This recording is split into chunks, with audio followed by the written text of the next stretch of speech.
Hi, Professor. My name is Nathaniel Fadida, and I'm part of the Dynamic Digital Agents team. And I will be going over the use cases that I worked on for the review. I worked on four use cases. I'll start off with the first one, which is handling the communication between the agents themselves and the backend. So this is essentially what would allow us to have the agents, quote unquote, talk to the large language models. And so that's what I worked on. I found a way to parse JSON objects and essentially serialize it in a way where the agents could give their positional data to the backend. The backend can process it, come up with the response, and then send it back to the agents for them to change their behaviors. Now, in my client code, over here we're just initializing uh, objects. So we have the agents, we have the client, um, and then over here we create a new HTTP client, and we're having the client consistently listen for input changes. This is essentially what allows the communication. So we look for all the objects in the environment that have the agent tag. This is how we get the agents. And then we have the agents send their data to the backend every 5 seconds or so. And then once we have that, this function is responsible for sending that data to the backend. So we have the JSON data is in this format. So the agents pass in their ID, their current health, their status. So if they're active, if they are looking for food, if they're running away from hostile enemies, and their position, where they are on the map. And so essentially, we have those responses um, be sent to this IP address. This is the port that we're hosting the communication on. And then over here, we're just parsing the JSON data. And I have a couple debug log messages that I'll put in the console just to confirm the responses that the backend received, if they're good, if they're expected. And then over here, we're sending the agent data. So just like I went over above, this is the function that actually handles that. So we get the agent's position. We create the JSON data for that agent. So its ID, its health, its status, its next action, what it's going to do next. And then we parse that JSON and convert it into a format that is actually readable for the backend. Um, and then yeah, we just have success codes to make sure that everything goes well. And we parse in that JSON data, and essentially this is where we have the LLM determine the next action, and then it sends in that response back to the agent. And here are the different agent actions. We have explore, we have repair, we have return to base. Um, this could be used for if the agent is running away from a hostile NPC, or if it has collected a lot of food and doesn't need to collect any more food. And so let me show you how that looks like in Unity. When I click run here, 1 second, sometimes it takes a little bit of time. You see the agent is automatically collecting food. And what's important to note is here in the console, you will see right here, this is the agent sending the JSON information every 5 seconds to the backend. And so it parses that, and then we get the agent's response, as well as the agent's next action. So the determining the next action hasn't been fully implemented yet, of course, because that would require the LLM to act as the brain and then decide what to do next. Um, that is what Hunter is working on. And so, okay. And so now the next use case I'll be talking about is my menu manager. Essentially, this is how it looks like in Unity. We have the start environment and the environment settings where we would essentially change um, the way the environment is, how much food, how many agents are on the map, and so on and so forth about us and contact us. Um, this is self-explanatory. We just have the different menus, and they're all game objects in Unity.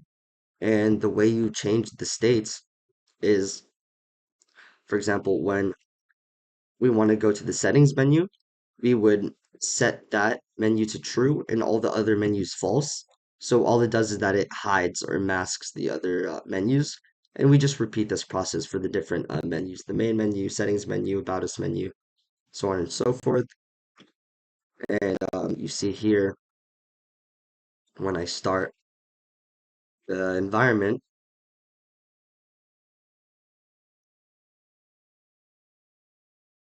we have the environment settings, the about us, the contact us, and then if I wanted to start the environment, then here I can do so. You see that it starts the environment. Okay, and so for the next use case, I have the camera controller or the navigator, and sorry about that. And I'll show you how that looks like in Unity in just a second. Um, we have different variables that control the movement speed, the rotation speed, zooming in and out. And the lock-on key, this has to do with locking onto the agents. If we wanted to focus on a specific one, then you could simply press the space bar and you'll be locked onto that. And if it finds the agents through finding any object that has the tag of agent, and once it finds that, um, that's when it's able to get locked on essentially. And that is handled here, the handle movement function. We get input from the WASD or the arrow keys. Um, it's all preference. And then over here we have the handling the zoom, where we can zoom in either through the mouse scroll wheel or you can also just use the WASD keys, like I mentioned before. And this all just has to do with positional data locking onto the agent. It needs to find its positions first. Um, and then yeah, all of that is pretty much the same functions. They just handle everything that I talked about, like locking on and handling the agent selection. Like if there were multiple agents and you want to lock onto different ones, and you could just repeatedly press the spacebar and it'll find the nearest agent. So if I was to start the simulation, it would look just like this.